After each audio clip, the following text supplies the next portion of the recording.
Monday, February 24th, 1 p.m. We are recapping last week's show when we spoke with Robin Klickenstein, who's the CEO of Live Neuron Labs. We were talking about designing to improve human behavior. Well, I'm joined today by my co-hosts. Please welcome Kim, Laura, and Carlos. Hey, guys. How are you? Good, thank you. How are you? Great. So we have some exciting news, right? We're coming up on our 200th episode this coming Wednesday. So for those who have been watching us for all these years, thank you. We've spoken to 200 amazing people, and certainly the conversation with Robin was not any less than exciting. So there were some key points that came out of that conversation. I think there's 4 of them that we're going to try to recap today. We'll try to get through them because we want to complete this in 10 minutes. One was to help people improve upon behaviors that they themselves are trying to make. So I thought that was an interesting point. You know, if you're going to make some changes in an organization, help people improve things they already committed to improve.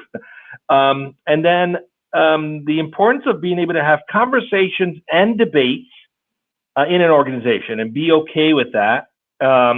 Instead of that fake nicey that we often see, just argue to get to the truth. That was what a company wants. That was our motto. Argue to get to the truth, put the ego aside, and then improvement folklore. Humans can grow up. We ask people to do too much. One of the important things that came up was don't expect that people stay the same. People actually do grow and people do evolve.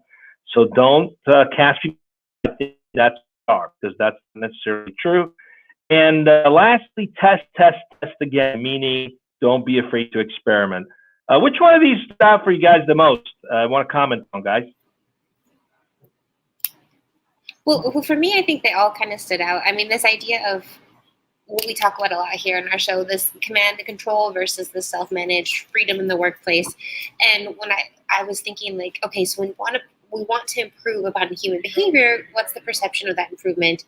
Who determines what that improvement is, and if this is actually a way to control people? And so I think that was one of the first questions that we kind of got to, which goes in line with the number 2, right? That conversation and debate need to be okay in any organization. This idea that we try to encourage, it's the advice here, I think, is that to try to encourage people to improve upon behaviors that they already see within themselves or things that are already interesting to them, how they want to improve. But also this idea of what's the greatest good for the greatest number of people. And I think that's where the idea of debate and conversation comes into play, right? So as we, as a unity, as a company, as an organization, should determine what's best for the majority of us. And perhaps that's what should guide the company forward. Yeah, I think it was interesting along those topic of being able to, have conversations and argue over, to get to the truth. What's interesting, I think, is in flat organization, that's certainly a lot easier, right? Because the way it's structured, you can just openly discuss things. It's a shared authority model.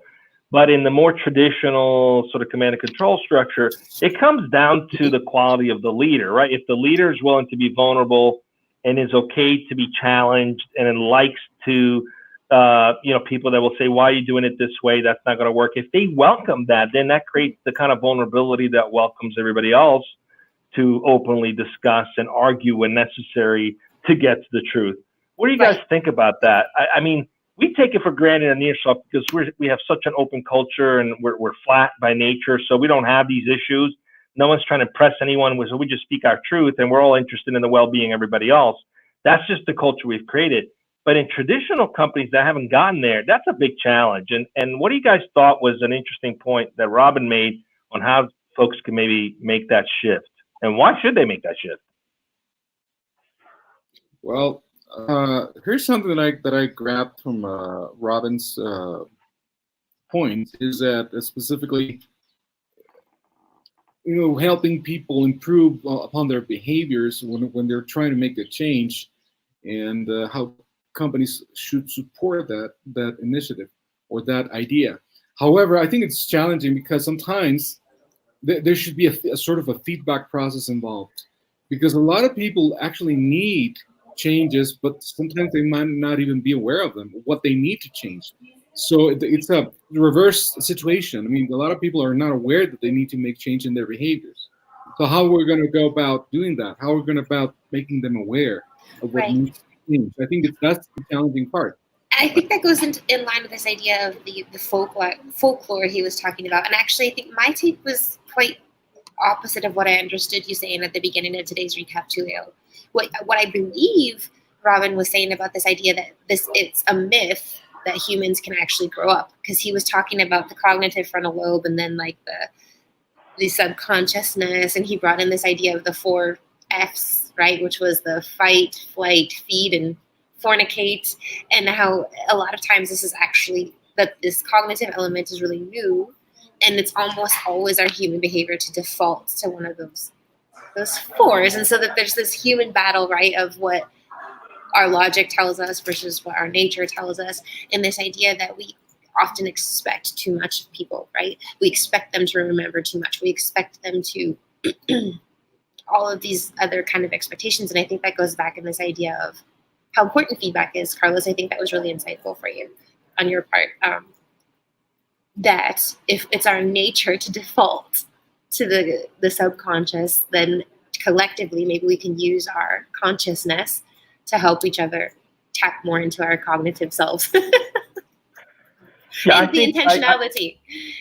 I agree with the idea that we don't really change. However, we do adopt behaviors, which sometimes can be masks, to compensate for wounds or insecurities or things that are not natural in terms of being a well-adjusted human being. And unfortunately, those behaviors we adopt don't necessarily always serve us or serve the people around us. And I think there's opportunity to highlight them, but go deeper, because most of the time it's just the surface symptom that we're experiencing, not the root cause of why someone behaves that way. I think human nature is actually to be kind, to be gentle, to be compassionate, but we develop these traits based on pain and coping mechanism and what have you.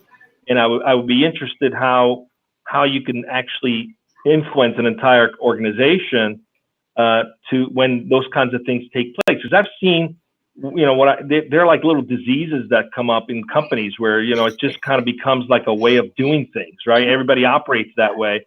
And sometimes you just need to kind of address that and head on. Well, I think Robin's insight there came up at the end, and he brought up this idea for empathy, as well as, what was it? Humility, I think, was the big one with people when you're collectively trying to improve.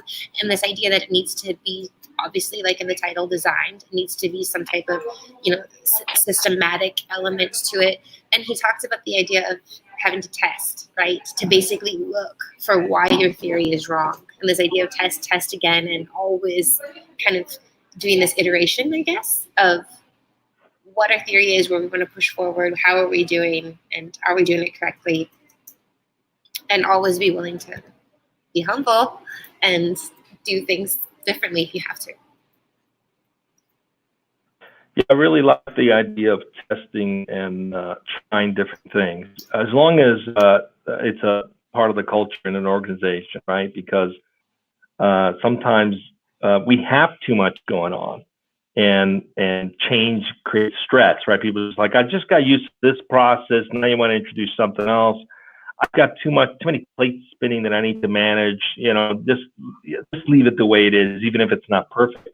And I think it was interesting to point out that you do need to be okay with testing different things and trying and experimenting, because as good as it could be now, even if you're used to it, it doesn't necessarily mean it's going to be, serve the greater good long term. Yeah, and also you got to be prepared for failure. I mean, not a lot of people prepare.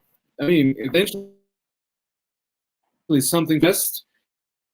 You might fail because it's not always a win situation. So how are you going to cope with that? I think that's also a challenging situation that we need to get ready for. How are the alternatives going to pan out, et cetera, et cetera. So I think that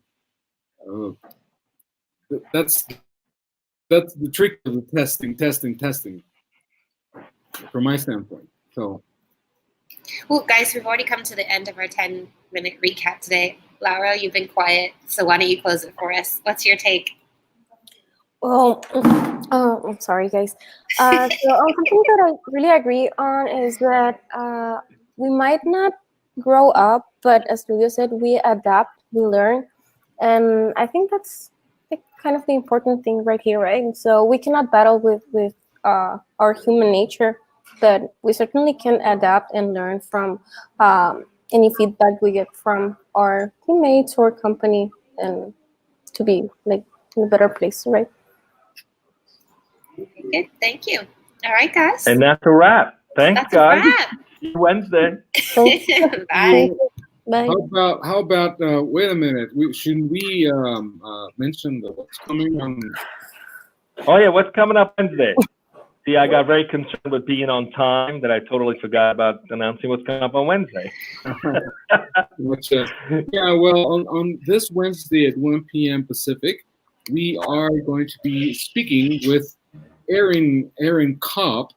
She is the Global Strategic Partnerships Manager at Visa HQ, which is a platform that facilitates in a number of ways through a number of tools the international corporate travel and the nuances that come with all the visa situations that might arise. And the topic is going to be erasing borders in corporate travel, or modernizing cross-border mobility with technology to promote freer movement of people, ideas, and innovation. So that should be interesting, folks. Stay tuned for Wednesday at 1 p.m. Pacific, right here on DojoLIVE. See you then. Thank you. Bye, Bye-bye. guys.